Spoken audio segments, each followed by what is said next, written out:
do you feel is like a fun bet or fun thing to root for? And we got a lot of baseball. We're not even to All-Star in baseball. We're not even All-Star week. We're in baseball.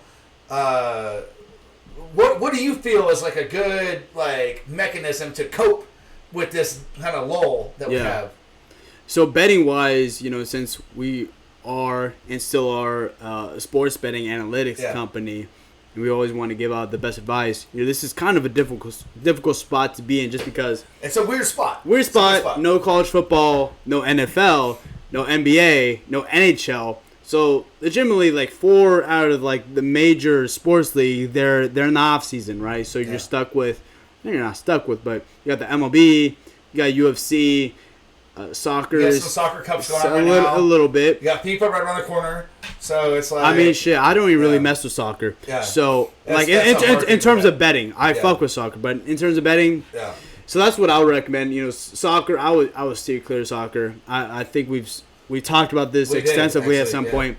MLB, what I've noticed has been pretty fruitful, has been those player props in certain categories as well as certain games. Yeah.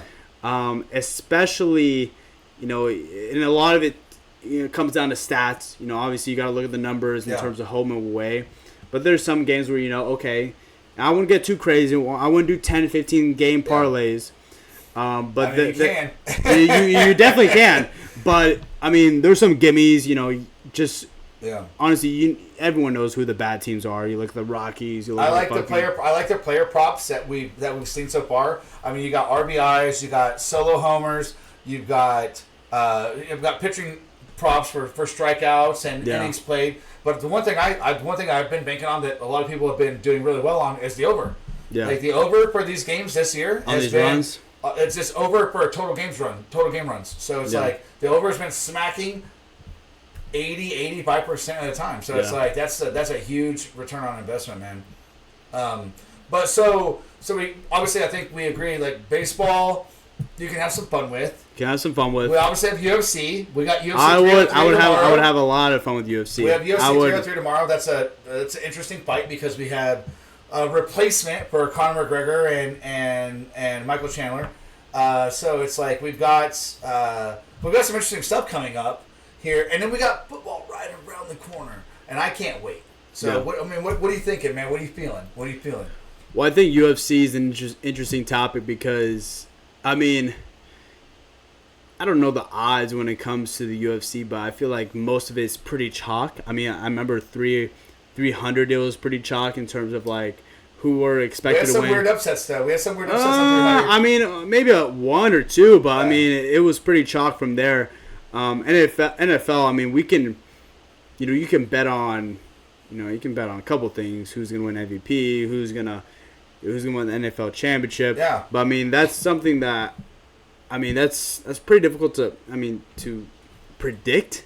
It's very hard to predict. Very hard to predict. There's so many variables to go into it. Like it's hard to say, like, oh, this guy is going to have NFL MVP, but there's so many variables, and you have to perform too. You gotta get votes. Yeah. You gotta get votes. So. I think the best way to go about it during this season where there's not much going on is MLB, go for those player props.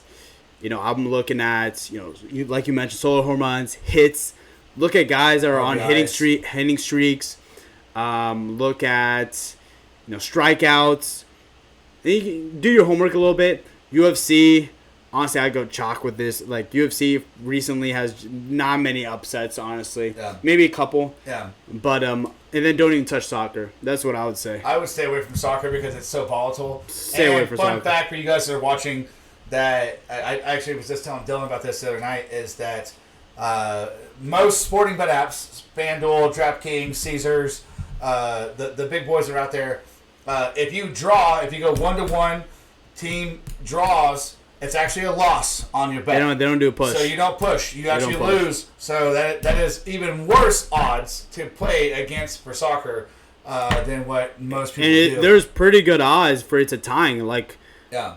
Now you can choose a tie bet. You can say the game ends in a tie and you win. But if you choose money line and it's a push, You don't win. It's an L. So you lose. Well, your let me parlay. ask you, for those soccer odds, are they better just because of the tie component?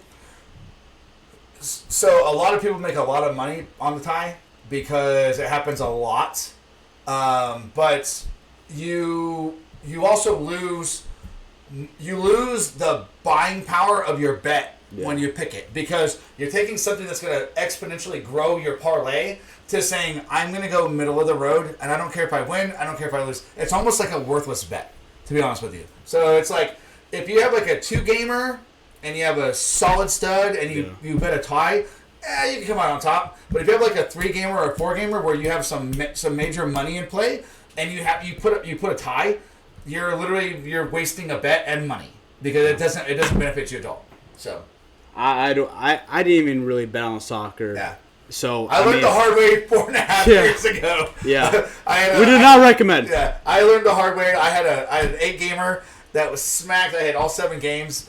And I had a tie. It was 1-1. I was so excited because it was a $15,000 payout, and I was so excited. And I was with mybookie.ag for those guys that are watching. So I was with mybookie, and I thought I had won, and I checked my balance the next morning, and I had $0. And I was like, "What the hell happened?" And so I get on support, and I'm like, "Hey, I won all this," and I pushed here. They're like, "Oh, soccer is a loss when it's a draw, when it's a tie." I was like, "What?" I was upset, but it was a learning lesson. Well, let's hope that doesn't happen for the audience. 100%.